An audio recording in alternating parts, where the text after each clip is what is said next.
आमची ती सर्वांची जबाबदारी होती, ती आम्ही पार पाडली. दादा गेल्यानंतर एक अजून असं घडलं की अगदी 2-4 दिवसातच विलिनीकरणाच्या इतक्या बातम्या, म्हणजे जी मंडळी आधी त्यावर कुठलंच वक्तव्य करत नव्हती, ती सुद्धा विलिनीकरणाच्या चर्चांमध्ये सहभागी आम्ही होतो हे सांगत समोर आली. बरेच दावे प्रतिदावे सगळे झाले. तुम्ही या राजकारणाचं विश्लेषण कसं करता?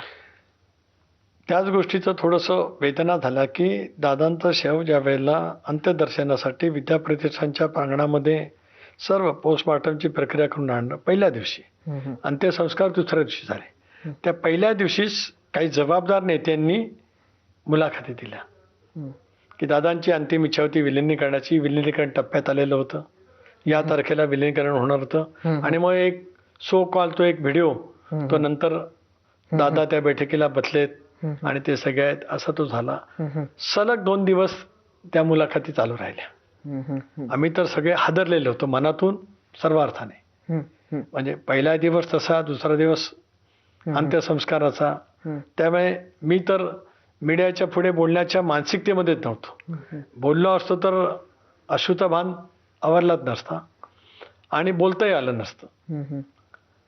तर त्याच्यामुळे ज्या पद्धतीने ते सुरू झालं याचा अर्थ लगेचच लक्षात आला, राजकीय अर्थ, की नाही आता याचा काही ना काहीतरी घडत आहे.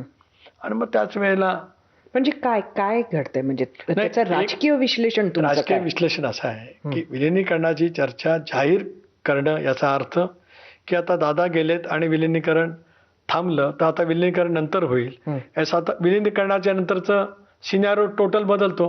आता म्हणजे माझा काय त्याला विरोध होता अशाला काय भाग नाही. मला त्या गोष्टीची अगोदर माहिती होतीच. दादाने सांगितली होती, आता कोणी काय म्हणेल मला माहिती होतं की नाही. आता आपण पाहिलं असेल की दादाने निर्णय घेतल्यावर आज जे काही दादांच्या बद्दल खूप काही प्रेम आहे असं बोलतात, ह्या सर्वांनी अत्यंत निंदनीय पद्धतीने दादांच्यावरती टीका केली होती. एकेरी भाषेत टीका झाली होती दादांवरती. लोकसभा हल्ल्याच्या नंतर तर दादा राजकीय दृष्ट्या संपुष्टात आलेत असेही वल्गना करणारे काही महाभाग आहेत, जे कधी ना काहीतरी बोलावं लागेल.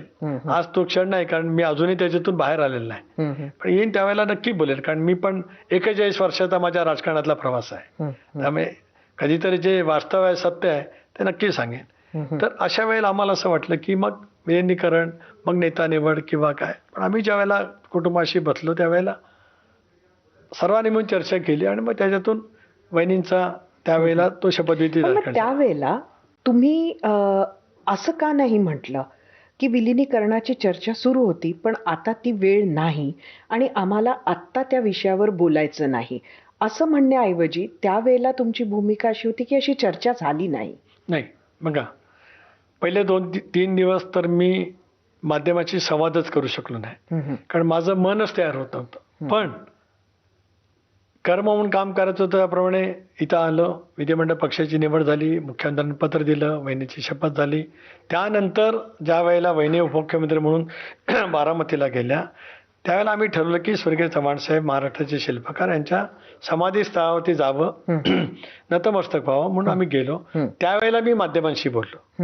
त्याला मी हेच म्हटलं, पण विलिनीकरण टप्प्यात आलंय यांचा म्हणण्याचा अर्थ राजकीय दृष्ट्या जो मला भावला, समजला, माझ्यासहित आमच्या सर्व सहकार्यांना असा कळला की नेतृत्व वहिनींकडं जाऊ नये असं त्यांचं सरळ आहे. अच्छा, असं त्याचा अर्थ काय दुसरा? नाहीतर बघा, आपण विलिनीकरणाची अंतिम टप्प्यात आले, दादांची अंतिम इच्छा पूर्ण करा अशा अनेक नेत्यांनी वक्तव्य केले.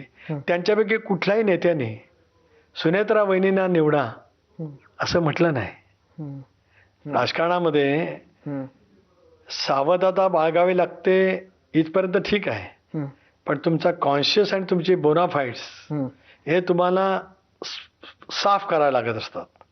त्यांच्या मनात जर काय स्पष्टता होती तर त्यांच्यापैकी कुणीतरी म्हणू शकलं असतं की ठीक आहे विलिनीकरण करू, पण महिन्याना नेता निवडू किंवा निवडा. नाही, आपण बघा सगळ्यांच्या मुलाखती, मी तेच म्हटलं.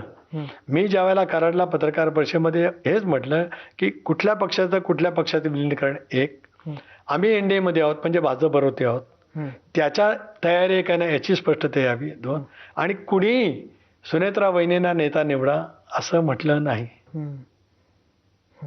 आणि त्याच्यामुळेच मी जे म्हणतोय त्याला त्याच्या पुष्ठर्थ ह्या सगळ्या मुलाखती जर का आपण काढल्यात, अजूनही ट्विटरवर असतील, आपल्याकडे असतील, कोणाचंही त्याच्याबद्दलचं काही वक्तव्य नाही. ठीक आहे, विलिनीकरण आलो तर टप्प्यात, ठीक आहे, पण दुर्दैवी घटना घडली. त्याच्यामुळे दादा असतानाचं विलिनीकरण आणि दादा नसतानाचं विलिनीकरण खूप फरक आहे ना.